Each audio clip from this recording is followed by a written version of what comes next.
Hey guys, welcome to my videos. So guys, today in this video I'm gonna show you how you can do factory reset of your Amazon Echo Dot. So I have this generation 5 which is the latest one. So the circular button on top, you have to keep it pressed for some moments when it enters into the setup mode. When it enters the setup mode, you will see the light at the bottom getting into orange color. Okay, that you need to monitor. Now at this time you don't have to release it, otherwise it will ask your app that you have already in your phone to configure and do other things in general setup, but instead you keep it pressed.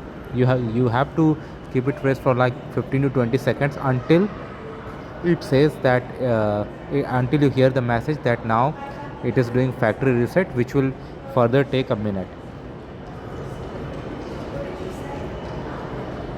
Color you need to monitor, and what happens at the end I'll just do quickly. Yeah, now because I heard the message so that it's doing factory reset, I released it. It takes time, and ultimately it turns blue. That means the factory reset has been done. So that is how simple it is, guys. Let me know what you feel about it. Thanks for watching this. Please subscribe to the channel. Thank you.